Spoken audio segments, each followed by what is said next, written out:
Hey guys, what is up? My name is Megan and welcome back to my channel, or welcome if you're new, and welcome to a birthday book haul. Yesterday was my birthday, and I know I say this time and time again on my channel, I don't usually get books for for Christmas, for my birthday, people don't usually love buying books.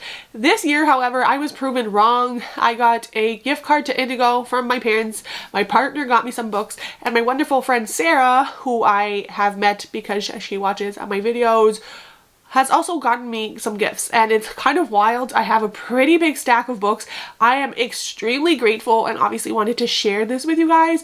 And usually this year I've included my hauls in my wrap-ups, but one, I've read too many books this month to do it all together, and two, there are too many books here. So without further ado, let's hop on in. First thing I want to show you is not a book, but it is Bookish, and it is this Dachshund mug. It's a long doggo reading a book, and the inside says short legs, long tails, and one, this color, absolute perfection. Two, I have a sleeping dachshund right on me, though mine is long haired and blonde, but I was like, I need this mug, and so my partner did end up getting this for me, and I'm super excited. Let's move on to the books. How many books do I even have? 1, 2, 3, 4, 5, 6, 7, 8, 9, 10. Oh my god.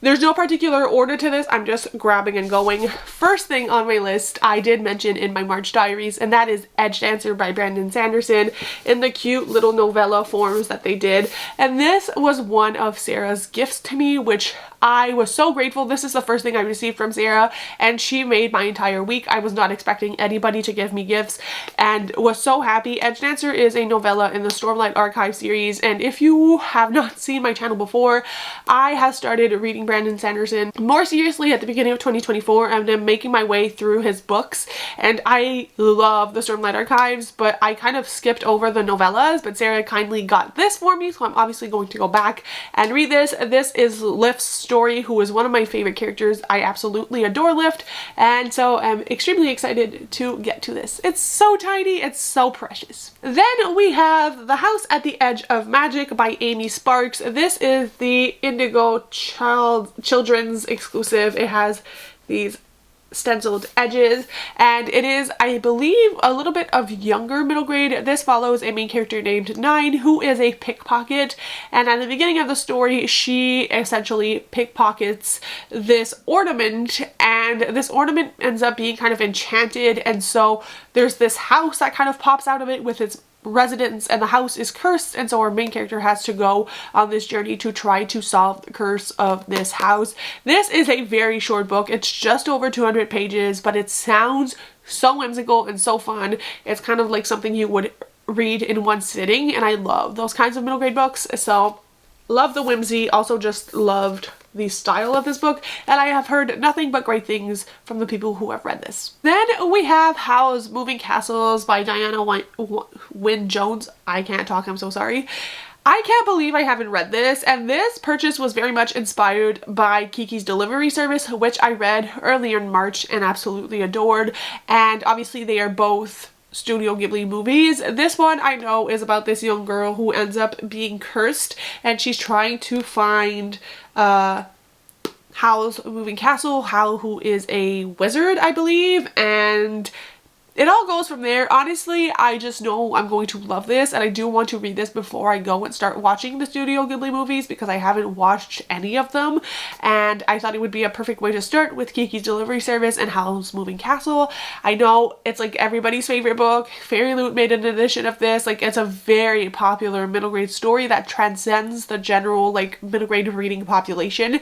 So I'm like, I am probably missing out. I should probably read this. So it's one of the books I got with my gift card. Then we have another gift from Sara, and this one, like, obviously I'm so excited for all of them. It is probably the one I'm most excited for, because I wanted this for myself really, really bad, but I couldn't justify buying it because I'm being good with my Bookish purchases and I'm staying on top of it even in March. But Sara got it for me, and If you've never heard me speak of the Mistwick School for Musicraft, you must be new to my channel because I ramble about that series so much. Dark Refrain is the third book in this series, which is a middle grade series that follows a main character named Amelia who integrates this musical academy, and the world which it's set in is basically if you have music, you have power, and then the most prestigious kids go to this academy and learn to hone in on their powers. And obviously Amelia's acceptance and arrival to the academy is not exactly what it should be, and things go from there. There are mysteries, there are these kind of like monsters, music. The audiobooks for these are fantastic, and book 3 had been released via audio, but I love to tandem read these books because they're just so fun. And so the author finally came out with a paperback like 1 or 2 weeks ago, and she is considering also doing the hardback for those of you who, like me, own the hardbacks of the first 2. But I just wanted to support this author as well because Jessica Corey is one of the kindest authors. She is getting more middle grade book deals, so we're not done seeing books from her, but I was just so excited, and this is definitely one of my favorites. And obviously I'm going to keep going with the series, who's supposed to have 4 books, by the way. If you were wondering, I saw recently that she mentioned there will be 4 books in the Mistwick series. Hopefully that did not include the like Camp Cacophony prologue thing. So thank you again, Sara. And because Sara does everything overboard, because she is that kind person that just like does everything for everybody else, such a sweet bean, also got me Beg, Borrow, or Steal by Sara Adams, which is the 3rd book in the Kentucky Rome series, the first one being When in Rome, the second Practice Makes Perfect, and this one, can't talk, Beg, Borrow, or Steal is the 3rd one. And this is a rivalry between 2 second grade teachers who were also neighbors.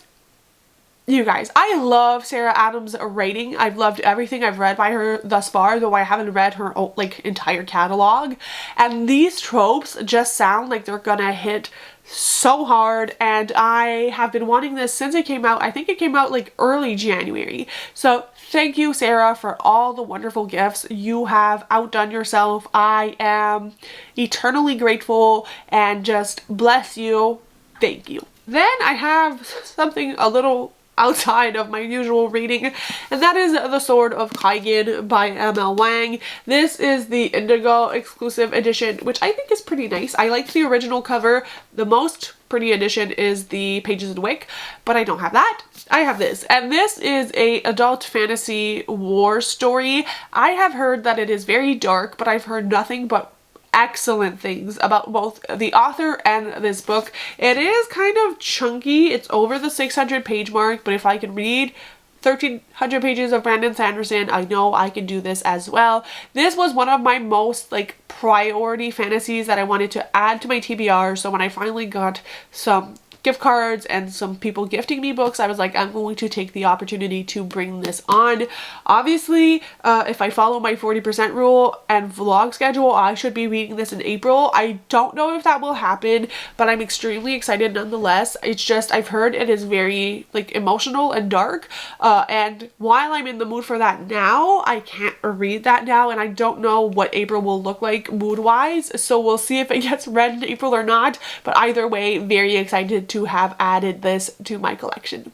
Then we have Accidental Demons by Claire Edge. This is a middle grade fantasy, and I'll be honest, I just picked this up because I saw someone recommend it on YouTube. And first of all, I feel like middle grade fantasy is a niche and it's hard to get recommendations. So when I see people who recommend things that I've already enjoyed and then add extra books to the recommendations I haven't seen yet, I'm like, I'm most likely gonna love this. Let's try this. So the tagline is also what got me. It says, conjuring demons seems like something you should totally not be able to do by accident, right?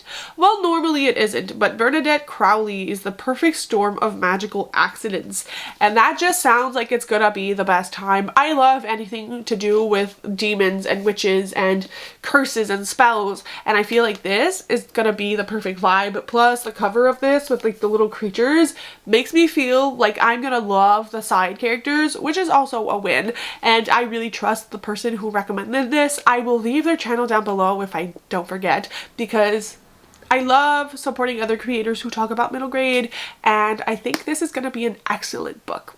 Then I finally got my little hands on one of my most anticipated reads of the year, and a book I assume I'm going to talk a lot about on my channel if it hits as hard as I think it will, and that is Vanya and the Wild Hunt. This sounds divine, and it is a shorter middle grade, so I'm hoping it packs a punch the way I hope it does. But this follows a main character named Vanya, and she is British Indian, lives in an area where most people are white, and like her parents won't talk about their past. She has ADHD, she has a lot going on. But what is even more important is that she can talk to books and books talk back to her, which is very strange. But then some sort of monsters end up like showing up, and Vanya learns that her parents may have been hiding things, and she is kind of whisked away to this academy, and it has every single thing that I love in middle grade, and I'm so curious to see where this is going to go, and I'm assuming I'm going to fall head over heels with our main character, and I'm just so excited. The colors of this cover also just bring all the vibes, and this is definitely a book that like I want to read right away. I have the audiobook ready to go. I think this is going to be phenomenal. I don't know if this is a standalone or the first in a series. I have no clue, but either way, I'm here and I'm ready. Then I have a book that technically comes out on March 25th, but it appears that I got it earlier, and that is The Underwild, River of Spirits. This is one of those cool middle grade books that has a first edition print run, and it is published by Simon & Schuster. This is a book that I'm also very excited about and was another one of my anticipated releases.